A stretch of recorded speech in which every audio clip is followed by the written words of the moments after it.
Now this is your file I emailed to you, and we're going to start with demand again and look at all of the things in the world that can change and affect the demand. These are the things other than the price of the good itself. So we already looked at that with the law of demand.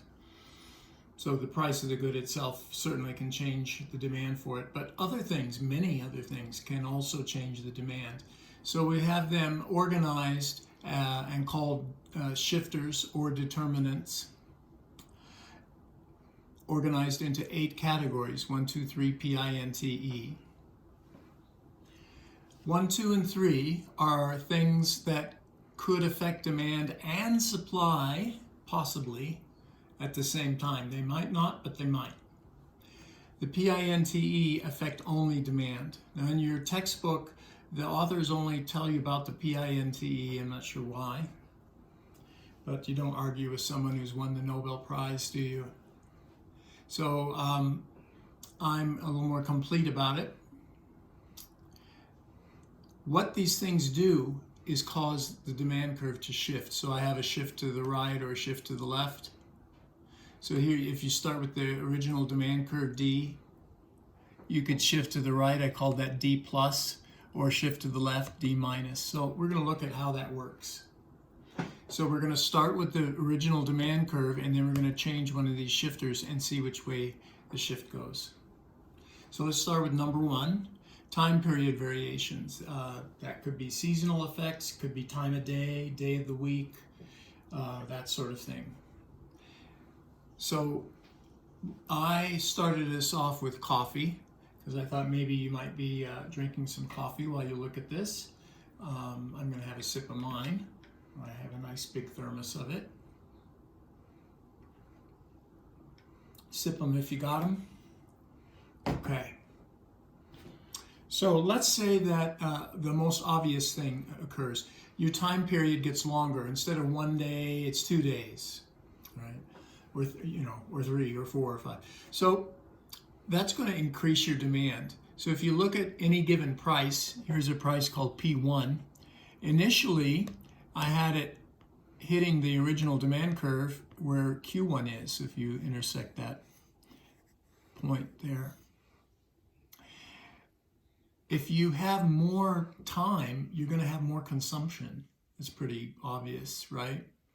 So that would shift the demand curve to the right. So instead of at Q1, the price would give you Q1 plus, some plus amount, depending on how big the shift is.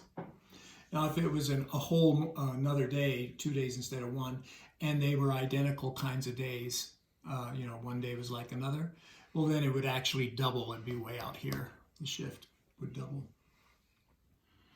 But, that way you can handle any kind of time increase. Now, if you decrease, if you cut the time, it's going to go the other way to the left. So P1 would only give you Q1 minus. And you see the minus D curve instead of the plus D curve. So the plus is the shift to the right. The minus is the shift to the left. Other kinds of seasonal effects. What about the weather? If it's snow skiing and products or equipment that you use with snow skiing, well, it's got to be wintertime for most places. Water skiing, however, would probably be more like summer. So you'd have an increase in the wintertime for snow skiing and a decrease in the summertime for snow skiing, and it would be reversed for the water skiing. How about the day of the week? Some people drink coffee to get going in the morning. What if it's your day off? Let's say it's a weekend and you don't have to go to work. Or it's whatever your weekend is. Maybe your weekend is Tuesdays and Wednesdays. Whatever the day is where you don't have to go to work, maybe you will not start it with the coffee and you won't consume as much coffee. So perhaps for some people, a lot of people, shift to the right for work days, maybe shift to the left for days off. Now you may not be that way, but you've got to look at the market not through your own perspective, but through the perspective of everybody in it. So,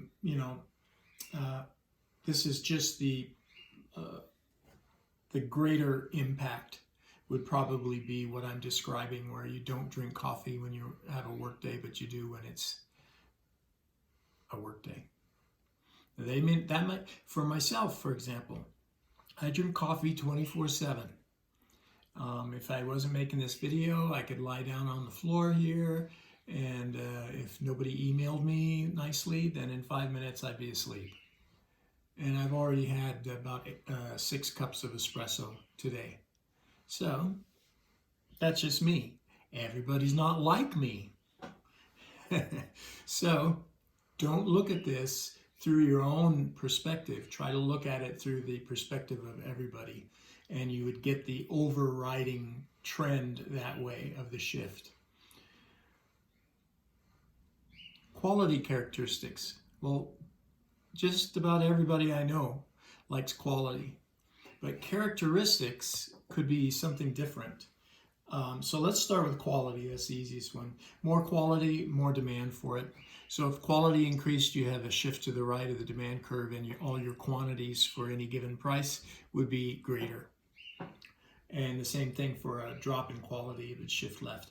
But characteristics, they might or they might not have an impact on your demand.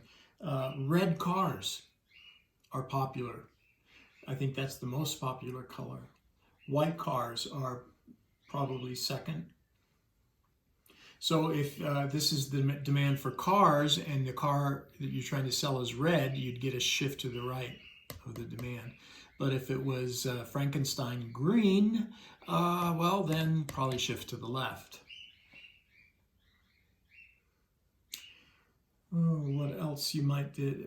People wear hoodies a lot. Does that mean if something has a hoodie, it'll sell more than otherwise? I'm not quite sure about that. You'd have to look into that and see if it was going to be the case or not. So you would look at data of sales and prices, what the quantity sold was and what the price was for things with hoodies, and for the same thing but without a hoodie. So maybe you've got a regular collar sewn on the shirt, or maybe you've got a hoodie sewn on it and it's a zipper up or a pullover or something, and you look at the two. So some things are not easy to tell whether the characteristics are going to have an impact. Do people want buttons, zippers, or pullovers? Gosh, I don't know. For shoes, probably black is the most common. But not everything's going to be very easy to figure out. So on exams, don't worry about me asking questions about things that are kind of gray. I'm not going to do that to you. Econ's hard enough. I don't have to make it harder. But life might ask you about things. You might open up your own business and try to be guessing what the demand is going to be in the future for various products that you would like to sell. And, you'll be going through the characteristics and wondering. Number 3, location and geographic effects. The location can be a big thing for demand. That's why people pay a lot of rent to get into a good shopping mall. They pay the extra rent for that. They pay higher rent for residences if it's near, for example, college or university. So here we have our student ghetto where the rents are higher compared to what you get, because it's so convenient to live there. You can walk to school, walk to the laundromat. There's not a lot of, well, there is. There's the Ghetto Smiths on Yale and Cole. So you can walk there. Hopefully the doors haven't been ripped off again. And you can get in and do your shopping. So you almost could do without a car at all, which would be great, wouldn't it? And you'd save, yes, you'd pay more money for the rent, but you'd probably end up saving money because of your travel expenses being lower. All right, so geographic effects. If you live near a wonderful ski resort, you're probably going to go skiing, snow skiing. Or if you live near a lake, you might do water skiing. We don't do a lot of sailing here in Albuquerque or New Mexico because we don't really have water. We have things we call lakes, but nothing like you would have on the coast. So there you would have, sailing and all the equipment that goes with. So you'd have a demand for that, whereas here you wouldn't. But you'd have maybe more backpacking equipment sold here. So your geography and the effect it has on your demand might be there or it might not. So again, I probably wouldn't ask you things about that on the exam because it could be a gray area. P-I-N-T-E, that's the letter of the first word of what we're talking about. So P is prices, but not the prices of the thing themselves. It's the prices of things that are related to coffee. Cream, sugar, a bagel, a nice Danish. People used to smoke after they had their coffee a lot. I remember, people smoking, all over the place a lot more than they do today. Thankfully, you guys don't smoke as much. Plus, it's terrible to pay for that kind of vice. So the price of cream going up would cause those people who drink coffee with cream to demand less of the coffee. It's really a packaged good, isn't it? A lot of people don't want just their coffee. They want something in it the way they always like it. They want the cream with the coffee, and if they can't get it, well, then they don't buy it at all. Is that the majority of people? Probably not, but you'd get some drop with the cream price going up from those people who do take the cream in their coffee. So you'd see a shift to the left, but not really big. The same thing with other things you use with the coffee. Those are called complements. Okay, you use them with the coffee. Okay, sugar, the donuts. Okay, maybe a cigarette. All right. Substitutes are things you use instead of. Now, if we're talking about coffee, when I was your age, coffee was hot. And cold coffee was coffee that you had forgotten to drink and it got cold, and they didn't have microwaves. We're talking 100 years ago. And so, you didn't heat it up. You just said, oh my gosh, I forgot to drink my coffee. And you poured it down the sink and you made yourself another pot or whatever. Now we drink coffee cold, actually designed that way. Someone tweeted it was a communist plot. I forget who it was. But anyway, let's say the coffee's hot. So when you're specifying your market, just saying coffee might not be good enough. Can you see where you might be wanting me to say coffee that's hot? And then we're not really done yet. Is it a cup that's prepared for you and you're buying it at Starbucks? Is it a burlap sack full of coffee beans from Costa Rica? Just what the heck is this? I'm going to say it's a pound of coffee beans because you can get those almost everywhere. So a pound of coffee beans. Substitutes for that. Would you drink tea instead of coffee? Would you drink hot cider? So hot tea, hot cider, hot cocoa. Do you want that caffeine? Maybe you would drink an energy drink instead of the hot coffee. Okay, so those all might be things that are substitutes, not really complements. You don't put coffee in your tea. I'm sure we can find someone who did that. I did that when I was your age, actually a little older, in graduate school, and I wasn't getting enough caffeine, and I had used all my NoDoz, and I had a PhD exam the next day, so I put tea bags in my coffee to get the extra caffeine. Not a good thing to do. It certainly wouldn't help you with your COVID-19, so don't be doing that. But you can find a weirdo who does those things. We're talking about the mainstream, which way the curves are going to shift. So if the price of tea drops, you might see people then saying, oh, well, I'll have the tea because it's cheaper than the coffee. And you'd see it shift left in the demand, so where the quantities are less.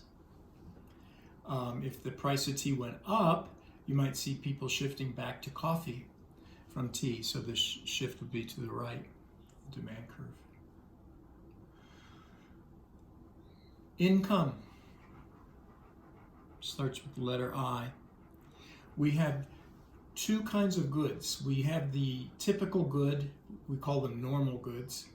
It doesn't mean you're not normal, but anyway, those are goods that you demand more of when your income goes up, and you demand less of them when your income goes down. So you got more money, you buy more of them. There are quite a few goods that when you get more money, you actually buy less of them.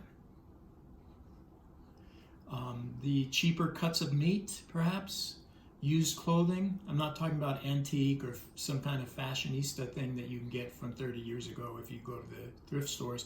But just, you're getting a pair of pants and you don't have much money, so you're going to go get them cheap. You don't know who's been wearing them. You don't know what's been done in them. My daughter refuses to wear used clothing, but my wife and I will just throw them in the washer. If you're worried about it, throw them in the washer twice, and then it doesn't matter where they were, but you can certainly get a good price for them. Now, as your income goes up, you might stop doing that, and you might, start dressing differently. How about a used car? Do you have a used car because you want it or because your money is low? Probably because the money is low. So as you have more money, you'd probably buy less of the used cars. How about that ramen noodle thing that you guys love? You've been poor so long, you think you like ramen noodles. Ramen noodles doesn't pretend to be fancy. They're cheap noodles. If you want them, buy them. If you don't, fine. As you drop in income, or you're starting out with really low income, you will find that you buy more ramen as your income drops and less ramen when your income goes up. Right? These are called, all of them are called inferior goods. So inferior goods are goods that you buy less of when you get more income, and vice versa. Normal goods you buy more of when you get more income. Next category, number of consumers. That's an easy one. More consumers, more consumed. So the demand increases when you have more consumers. T, tastes, preferences. Sometimes it's needs. Sometimes you really wouldn't want it, but the advertising psychologically made you want it. The more you want or have a taste for something, the more demand you're going to have. Shift to the right. So I don't know if you caught on to this. Shifting to the right with the demand curve is more demand. Shift to the left is less demand. So if you have more tastes or something, if it's more of a need, you think you just have to have it, or the advertising is affecting you more, shift to the right. Expectations of consumers. That's a very powerful one. It doesn't really matter if you what you believe is true. It doesn't really matter that if it's true, but if you believe it. So I'm going to give you an example from real life. In 2008, if you remember the presidential election, John McCain was running against someone called Barack Obama. And they were neck and neck in the polls. But at the same time, you had this financial meltdown that was getting worse and worse, and it finally got above the radar where people were starting to worry about that financial meltdown. And for whatever reason, right or wrong, the people tended to blame the Republicans more than the Democrats for it. Well, McCain's a Republican. He had nothing to do with finance. He was a defense person. But he got, as the saying is, tarred with the same brush. When they used to tar and feather people, you'd have to hold the person that you were going to tar and feather, because otherwise they wouldn't want to have that done to them and they'd run off. So you had to hold them. But then the people holding the person would get tar and feathers on them, just splashed on them. And so McCain got splashed, even though he had nothing to do with it. Therefore, he started to fall behind in the polls with Barack Obama. And people started more and more to realize that they were going to have Barack Obama as their president. This is true story. So I'm not sure who started this lie. It's a lie, it's a rumor. The rumor was that Barack Obama is going to take your guns. Okay, he's never said that, but it doesn't matter whether he said it or not. If you believe it, you just got to believe it, and you're going to act accordingly. So people, not everyone, but quite a few people believed it, and so they said to themselves, well, I better go buy my gun now before Barack is president and takes away all the guns. So they did. And that's 12 years ago. I don't know if any of you guys target shoot or not, but if you went to the store, you would find that all the guns had been sold, not all of them, but 80% of them. And the ammunition, that's when the ammunition started becoming scarce. It wasn't true, but people believed it. So the expectation of consumers was that we better buy our firearms and all the things that go with them now. And so they did. And that showed a big increase in demand, so a big shift right. All right, that's the demand stuff. I'm going to stop there and we'll do supply next.